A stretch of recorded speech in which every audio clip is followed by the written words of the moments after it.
मैं सबसे पहले जो पीछे धूप में तप रहे हैं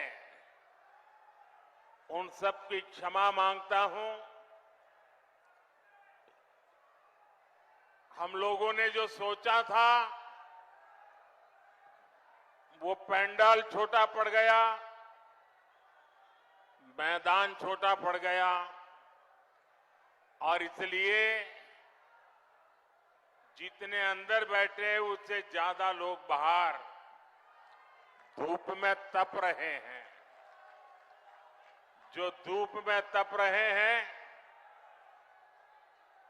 हमारी व्यवस्था की कमी रही, इसके लिए मैं आप सबकी क्षमा मांगता हूं। लेकिन मैं आपको विश्वास दिलाता हूं, आप जो धूप में तप रहे हैं, ये आपकी तपस्या मैं बेकार नहीं जाने दूंगा। मैं इसे विकास कर करके लौटाऊंगा। आपके इस प्यार के लिए मैं आपका बहुत आभारी हूं। जो लोग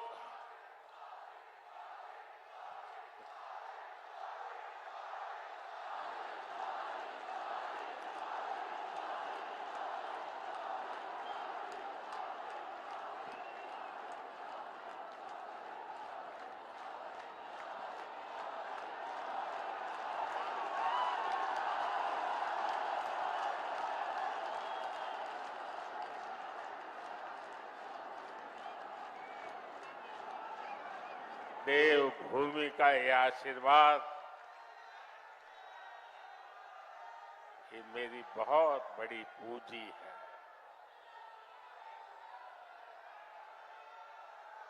देवभूमि के हर गांव से मुझे आपका जो प्यार मिल रहा है, आपके आशीर्वाद मिल रहे हैं, मैं इसके लिए आपका हृदय से बहुत बहुत आभारी हूं। भाइयों बहनों, और ये चुनावी सभा भी ऐसे क्षेत्र में हो रही है जिसे मिनी इंडिया कहा जाता है।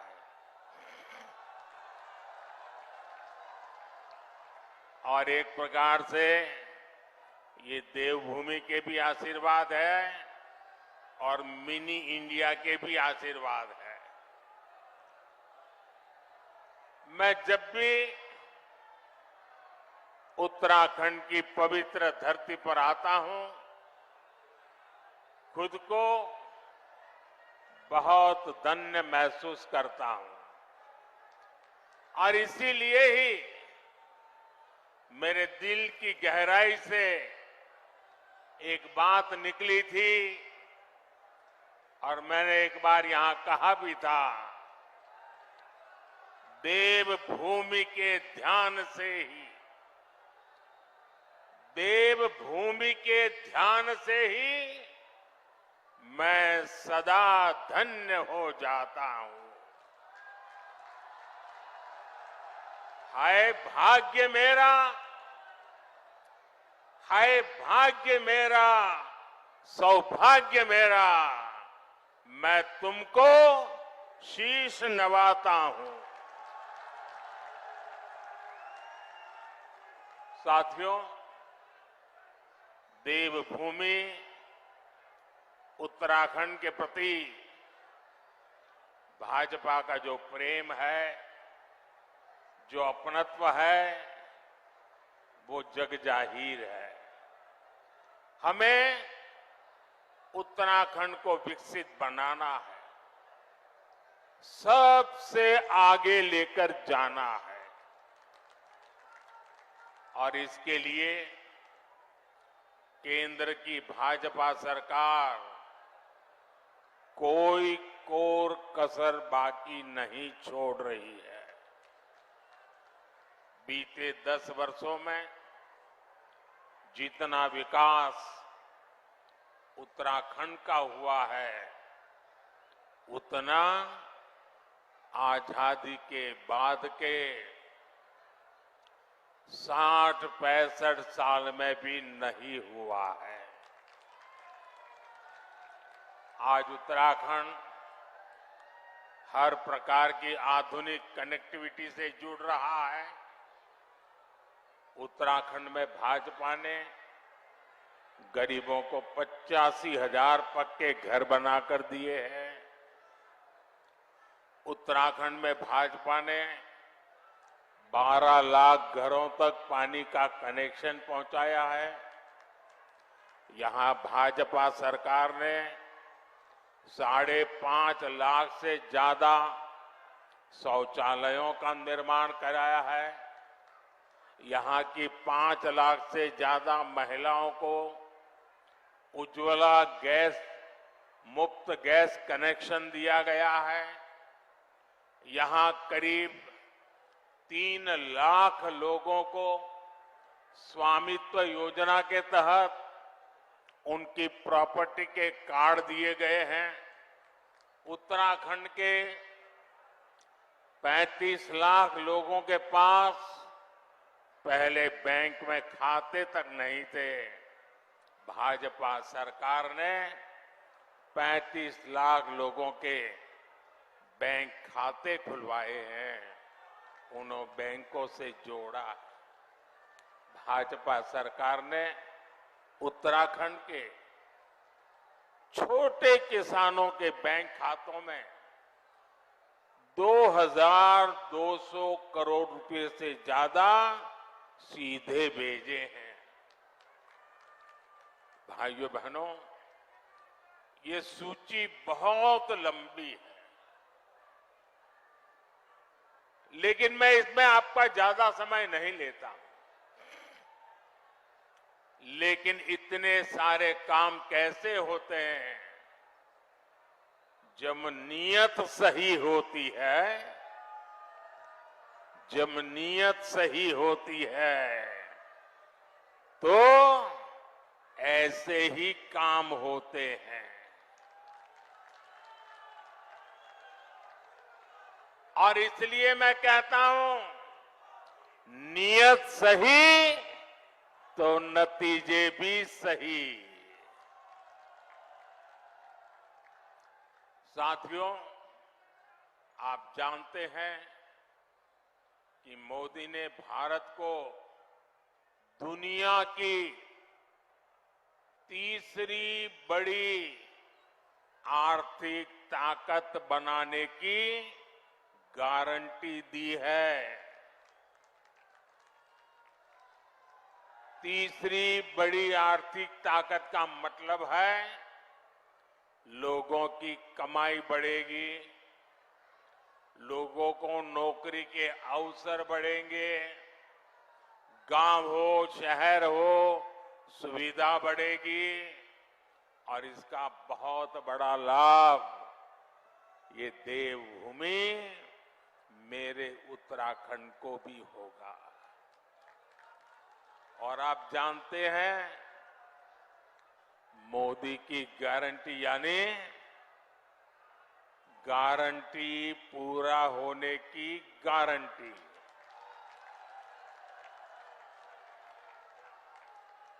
अब याद कीजिए, मैंने आपसे कहा था कि यहां एम्स का सैटेलाइट सेंटर बनेगा। मैंने ये गारंटी पूरी करके दिखाई। बाबा केदार के आशीर्वाद से मेरे मुंह से निकला था, ये दशक उत्तराखंड का दशक होने वाला है। कमल निशान पर पड़ा आपका हर वोट इसी संकल्प को और सशक्त करेगा। साथियों, मोदी की गारंटी ने उत्तराखंड के घर घर में सुविधा पहुंचाई है, लोगों का स्वाभिमान बढ़ाया है। अब तीसरे टर्म में आपका ये बेटा एक और बड़ा काम करने जा रहा है। मेरा लक्ष्य है आपको 24 घंटे बिजली मिले, बिजली का बिल 0 हो,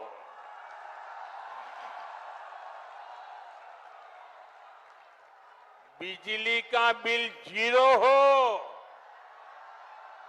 और बिजली से कमाई भी हो।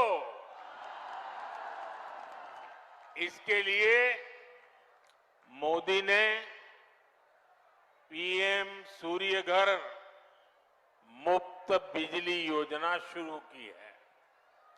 इसके तहत छत पर सोलर पैनल लगाने के लिए सरकार मदद दे रही है।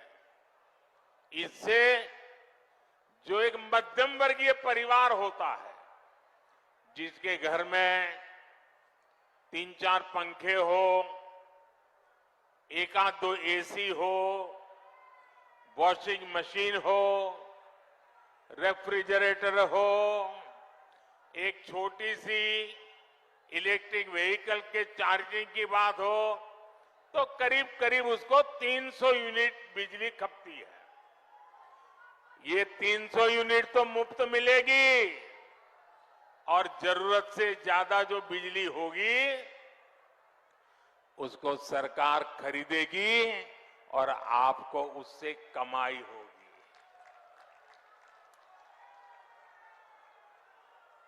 क्या आप इस कार्य योजना का लाभ लेंगे? जीरो बिल वाली योजना का लाभ लेंगे तो उसकी एप्लीकेशन कर दीजिए। उसका एप्लीकेशन का काम चालू है।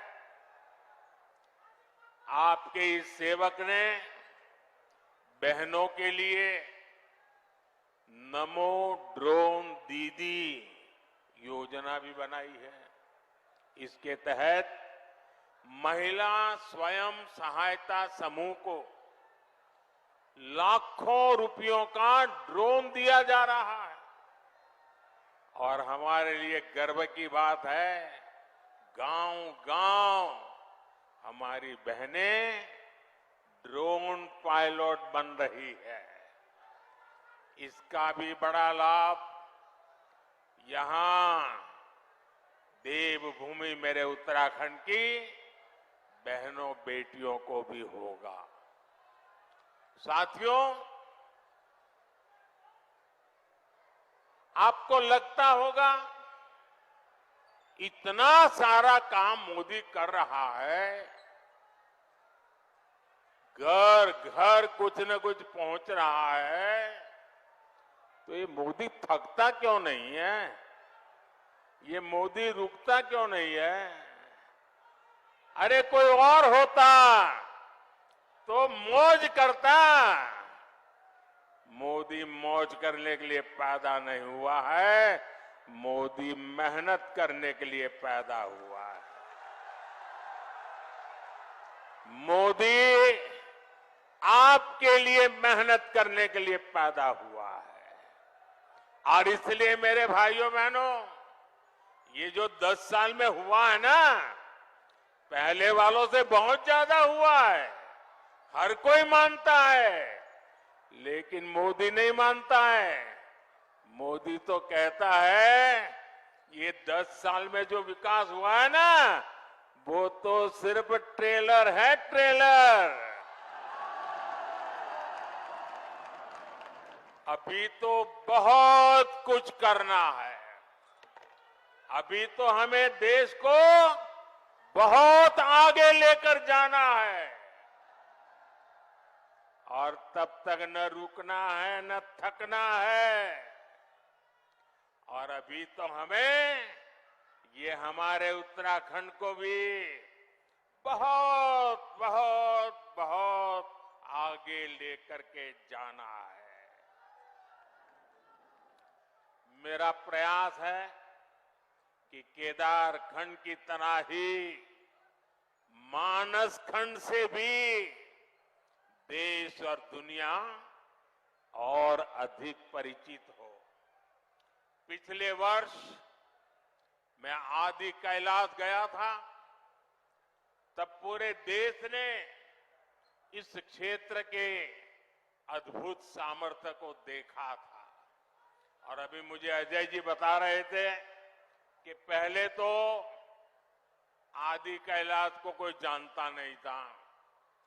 कभी कभार लोग आते थे, संख्या मुश्किल से 5,000 होती थी। अब ये आंकड़ा लाखों में पहुंच रहा है। साथियों, खेती हो, पर्यटन हो या फिर इंडस्ट्री, इस क्षेत्र में अभूतपूर्व संभावनाएं बनने जा रही है। मैं उत्तराखंड के नौजवानों से कहूंगा, मेरे हर भाई बहन से मैं कहना चाहूंगा, आपका सपना ही मोदी का संकल्प है। बीते वर्षों में यहां से पलायन रुका है। वो दिन दूर नहीं जब रोजगार के लिए शहर गए साथी वापस लौटेंगे। भाई और बहनों, मोदी के इन प्रयासों के बीच कांग्रेस और इंडी गठबंधन ने अपने इरादे दिखा दिए हैं। कांग्रेस के शाही परिवार के शहजादे ने ऐलान किया है कि अगर देश ने तीसरी बार बीजेपी सरकार को चुनी, आग लग जाएगी। 60 साल तक देश पर राज करने वाले 10 साल सत्ता से बाहर क्या रह गए, अब देश में आग लगाने की बात कर रहे हैं। क्या ये आग लगाने की बात आपको मंजूर है? क्या इस देश को आग लगाने देंगे? क्या आग लगाने की ये भाषा उचित है? क्या ये आग लगाने वाली भाषा लोकतंत्र की भाषा है? ऐसे लोगों को सजा करोगे? पक्की सजा करोगे? चुन चुन करके साफ कर दो। इस बार इनको मैदान में मत रहने दो भाइयों।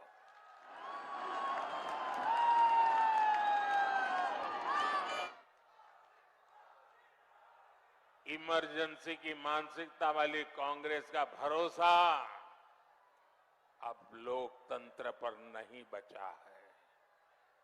इसलिए वो अब जनादेश के विरुद्ध लोगों को भड़काने में जुट गई है। साथियों, कांग्रेस भारत को अस्थिरता की तरफ ले जाना चाहती है, अराजकता में झोंकना चाहती है। कर्नाटका में कांग्रेस के एक बड़े नेता ने दक्षिण भारत को देश से अलग करने की बात कही, 2 टुकड़े करने की बात कही। आप मुझे बताइए, देश के टुकड़े करने की बात करने वालों को सजा मिलनी चाहिए कि नहीं मिलनी चाहिए? सजा मिलनी चाहिए कि नहीं मिलनी चाहिए? सजा मिलनी चाहिए कि नहीं मिलनी चाहिए? लेकिन कांग्रेस ने क्या किया? सजा देने के बजाय कांग्रेस ने देश को बांटने की घोषणा करने वाले को चुनाव का टिकट दे दिया। उत्तराखंड के लोग भूल नहीं सकते कि इसी कांग्रेस ने देश के वीर सपूत स्वर्गीय बिपिन रावत जी तक का अपमान किया था।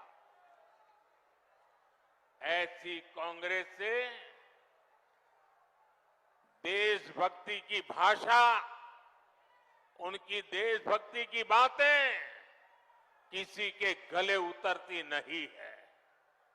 साथियों, कांग्रेस तुष्टीकरण के दलदल में ऐसा धंस गई है कि कभी देश हित का सोच ही नहीं सकती। यही कांग्रेस है जो घुसपैठियों को बढ़ावा देती है, लेकिन जब भाजपा सीएए के माध्यम से मां भारती में आस्था रखने वालों को भारत की नागरिकता देती है, तो कांग्रेस को सबसे ज्यादा तकलीफ होती है। इस क्षेत्र के लोग भी जानते हैं कि पाकिस्तान और बांग्लादेश से जो शरणार्थी आए हैं, उनमें से अधिकतर दलित परिवार है, हमारे सिख भाई बहन हैं, हमारे बंगाली भाई बहन हैं, लेकिन कांग्रेस इन लोगों को नागरिकता देने का विरोध कर रही है। कांग्रेस कितना भी घोर विरोध करे, इन लोगों के पास मोदी की गारंटी है।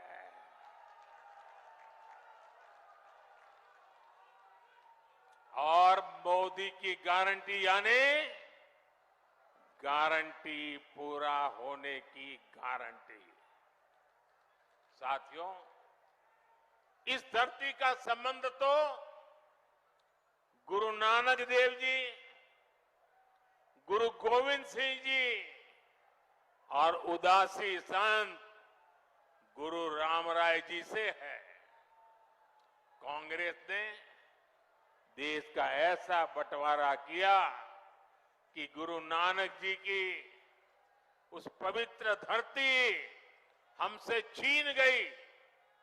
दशकों तक अपने गुरु को हमें दूरबीन से देखना पड़ा।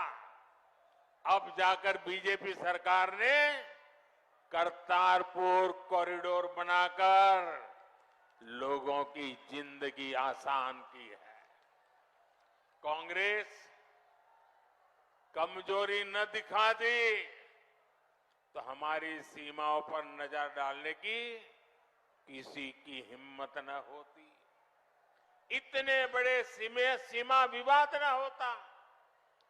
कांग्रेस ने कैसे अपने हाथों से मां भारती के टुकड़े किए, इसका एक और ताजा उदाहरण देश के सामने आया है। ये हमारा उत्तराखंड तो वीर माताओं की भूमि है, जो वीर संतानों को जन्म देती है। यहां के वीर संतान मां भारती की एक एक इंच जमीन के लिए अपनी जान की बाजी लगा देते हैं। लेकिन यही कांग्रेस पार्टी, अभी जो एक बात सामने आई है, तमिलनाडु की बात तो तमिलनाडु की है, लेकिन ये वीरों की भूमि है, मातृभूमि की भक्ति क्या होती है उत्तराखंड को सिखाना नहीं पड़ता। उत्तराखंड के लोगों को भी ये कांग्रेस का गुना जानना जरूरी है। तमिलनाडु के पास समंदर में एक कच्छा द्वीप टापू है, द्वीप है। वो द्वीप भारत का हिस्सा था, लेकिन कांग्रेस ने उसको श्रीलंका को दे दिया। अब इस द्वीप के आसपास भी कोई भारतीय मछुआरे गलती से चला जाता है तो उसे गिरफ्तार किया लिया जाता है, जेल में बंद कर दिया जाता है। आप मुझे बताइए, ऐसी कांग्रेस जो भारत के टुकड़े करने के उनके नेता बात करते हो, जो कच्छ द्वीप को दे देते हो, क्या वो देश की रक्षा कर सकती है? जरा पूरी ताकत से बताइए, देश की रक्षा कर सकती है?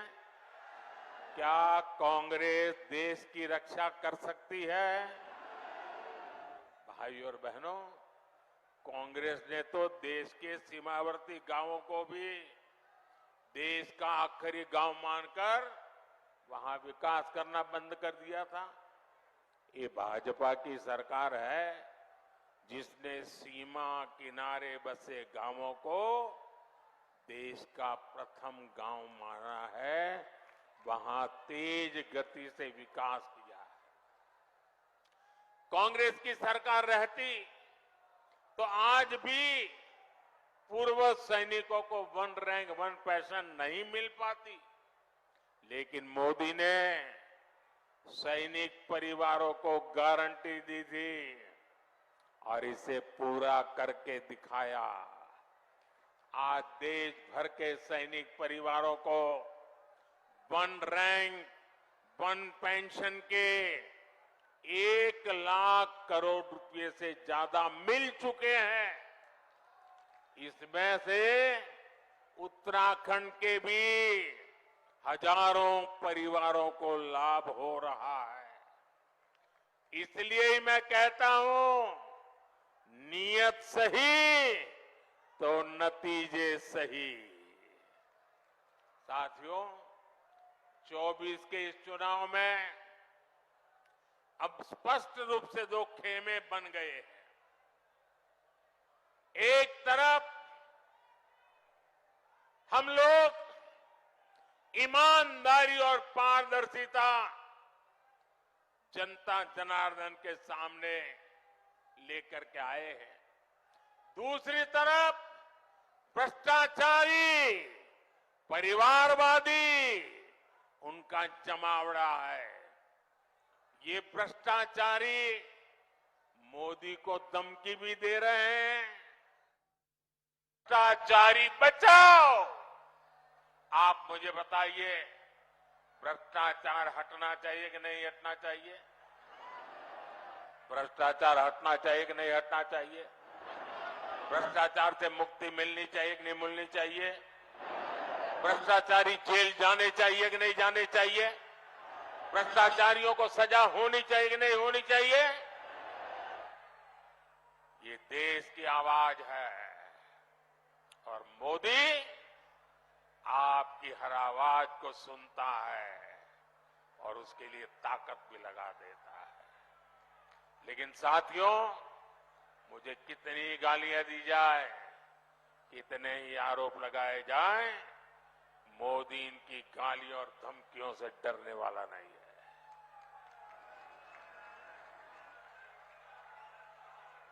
हर भ्रष्ट पर कार्रवाई जारी रहेगी और तीसरे टर्म की शुरुआत में अब 2-2.25 महीने बाकी रहे हैं, बहुत कम समय बाकी रह गया है। तीसरे टर्म में भ्रष्टाचार पर और तेज प्रहार होगा, ये मैं आपको गारंटी देने आया हूं। भ्रष्टाचार हर गरीब का हक छीनता है, हर मध्यम वर्ग का हक छीनता है और मैं गरीब का हक, मध्यम वर्ग का हक किसी को भी छीनने नहीं दूंगा। ये मोदी की गारंटी है। साथियों, आने वाले 5 साल अभूतपूर्व काम के और देश हित में बड़े फैसलों के होंगे, लेकिन इसके लिए मेरी आपसे प्रार्थना है, आपको मोदी को और मजबूत करना होगा। करोगे? करोगे? जरा सबके समय हाथ ऊपर करके बताओ, मोदी को मजबूत करोगे? मोदी को नई ताकत दोगे? मोदी को नई ऊर्जा दोगे? उत्तराखंड की सारी सीटों पर भाजपा को ज्यादा से ज्यादा वोटों से विजय दिलाने के लिए मैं आपसे प्रार्थना करने आया हूं। नैनीताल, उधम सिंह नगर से हमारे साथी अजय भट्ट जी चुनाव लड़ रहे हैं। अल्मोड़ा से हमारे साथी अजय टमटा जी चुनाव लड़ रहे हैं। हमारे और दो साथी अपने अपने क्षेत्र में हैं। हरिद्वार से त्रिवेंद्र सिंह रावत जी, टिहरी गढ़वाल से श्रीमती माला राजलक्ष्मी जी और गढ़वाल से भाई अनिल बलूनी जी, सभी को, इन पांचों मेरे साथियों को जिता करके उत्तराखंड ये कमल दिल्ली पहुंचाए, यही मेरी आपसे प्रार्थना है और इसलिए आपको याद रखना है। फिर एक बार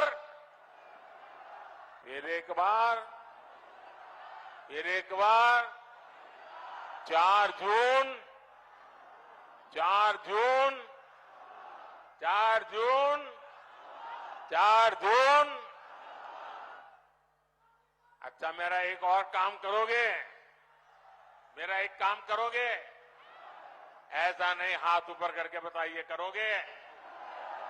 आप यहां से गांव जाएंगे तो वहां जो देवी देवता है, वहां मोदी की तरफ से माथा टेकना है। करोगे? और गांव में सभी परिवारजनों को कहिएगा कि मोदी जी उत्तराखंड में आए थे और आपको प्रणाम भेजा है। मेरा प्रणाम पहुंचाओगे? घर घर पहुंचाओगे? और एक बात, इस बार गर्मी जरा ज्यादा ही तेजी से बढ़ रही है। कितनी ही गर्मी क्यों न हो, मतदान होगा कि नहीं होगा? ज्यादा से ज्यादा मतदान होगा। सुबह जल्दी जल्दी मतदान होगा। जलपान से पहले मतदान होगा। मैं सभी से आग्रह करूंगा, गर्मी कितनी ही क्यों न हो, लेकिन लोकतंत्र की रक्षा के लिए हमें अपना दायित्व निभाना है। निभाएंगे? निभाएंगे? मेरे साथ बोलिए, भारत माता की, भारत माता की, भारत माता की। बहुत बहुत धन्यवाद। अपने निजी YouTube चैनल पर डाल रहा हूं, आपको पसंद आए तो इसको शेयर करें। हम उनको लाएंगे दुनिया में फिर से, हम दुनिया में फिर से हम भगवा लहराएंगे। कार्यक्रम अब अपने समापन की ओर है। अब मैं माननीय प्रदेश अध्यक्ष जी को आमंत्रित करूंगी कि वे सभा को संबोधित करें और सबका धन्यवाद ज्ञापित करें। दूर दराज क्षेत्र से आए हुए सभी नागरिकों का